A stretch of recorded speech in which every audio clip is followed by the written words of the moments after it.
I wake up every day now going, thank God I'm still alive on this planet, because the joy of recognizing I am the creator of my life, I'm not the victim of my genes, changed my entire life. I wake up and I live in heaven.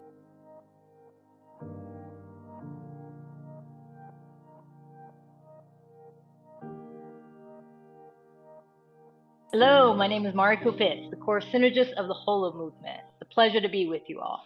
My passion and purpose in life is to embody more love on the planet. In this episode, we will feature Dr. Bruce H. Lipton, who's a cellular biologist, internationally recognized leader in science and spirit, as well as the founder of the concepts of epigenetics, which is basically where our beliefs and our environment affect our DNA. My life originally was going into the world of biology and nature, and that led me actually to be a professor in a medical school. And my purpose in that medical school was to awaken people to the nature of the human body and its wonders and its mechanisms, and how fabulous it is to have this body in our world. And yet, while I was doing that, I was conforming to the conventional belief systems, and especially the one that was troubling me was the belief that genes control the character of our lives. And I say, why was it troubling? Because my research on stem cells back in 1967 revealed that genes did not control our lives, that it was the environment that was shaping our genetic activity. And then when I understood the nature of the cells in my body, it was the brain that was manifesting the environment that my cells live in.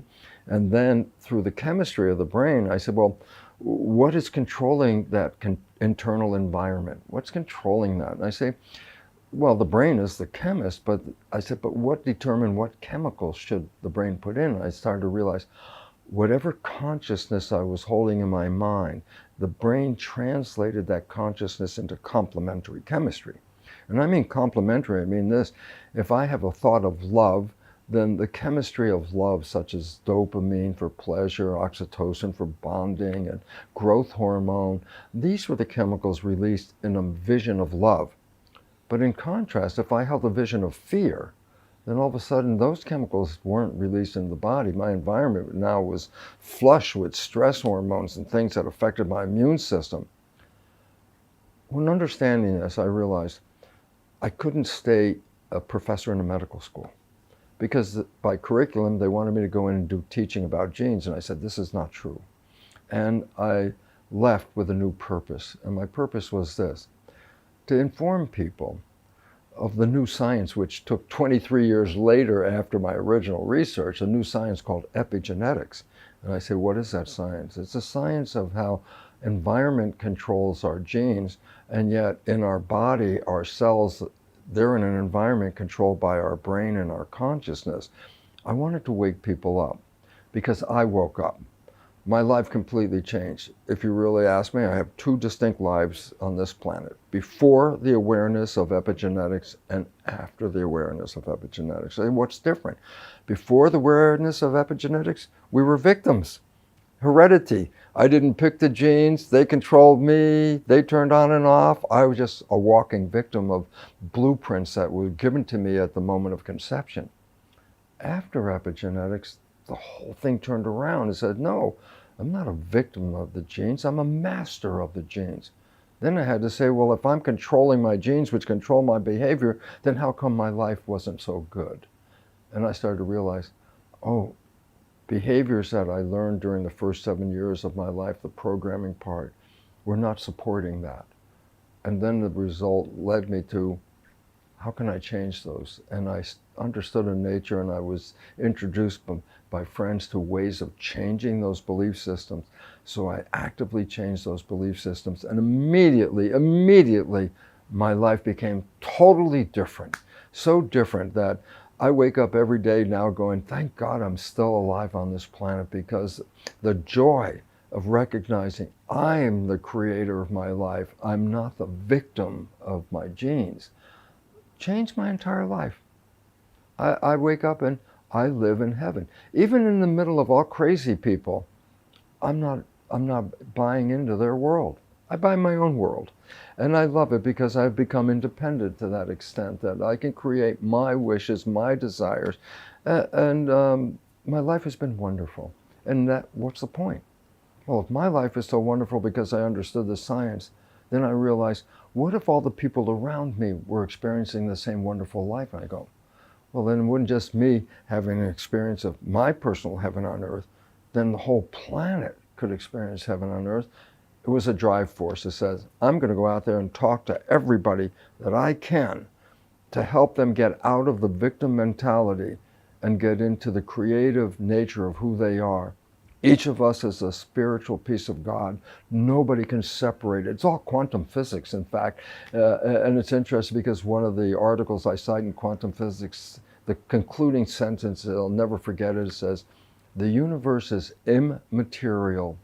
It's mental and spiritual. Live and enjoy.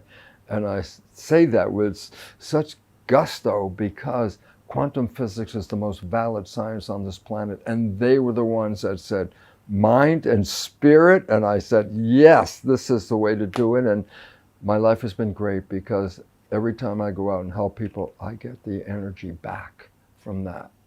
And so I might be elderly in years, just coming on to 80 in the next year, but I don't have that mentality of 80 in my life at all. I am just as happy and young in my life as I was 40 years ago.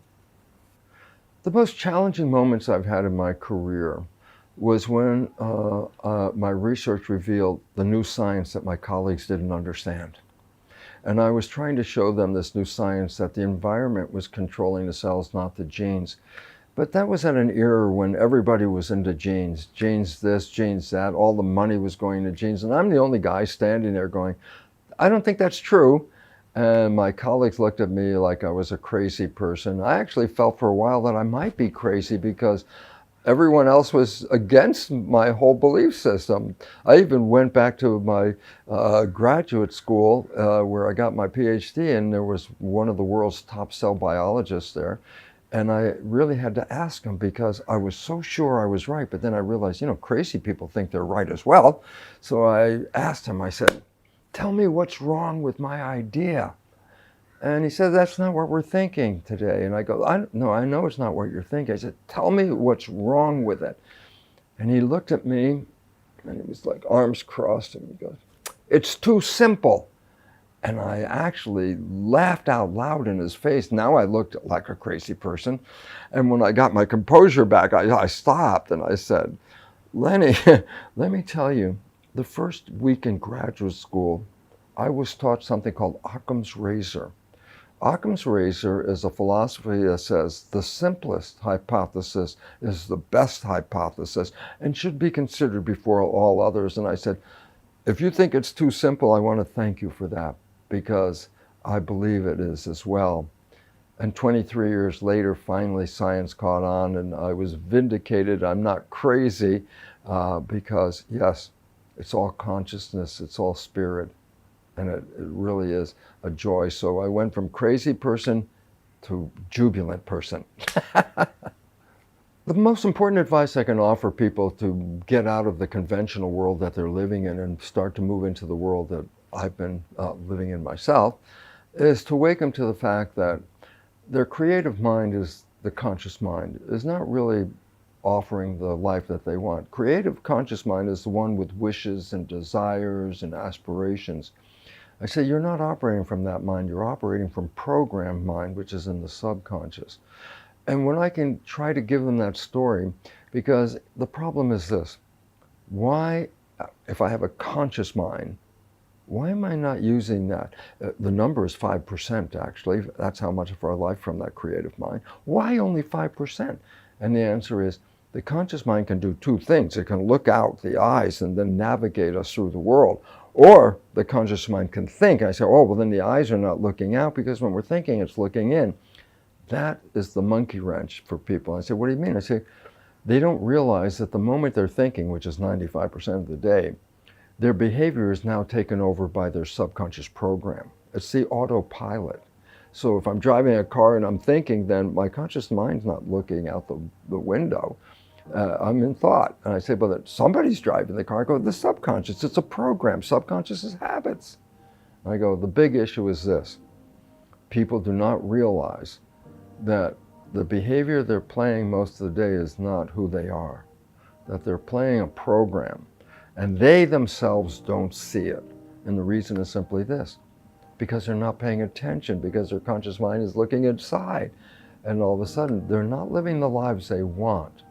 They're living the lives they've been programmed to live.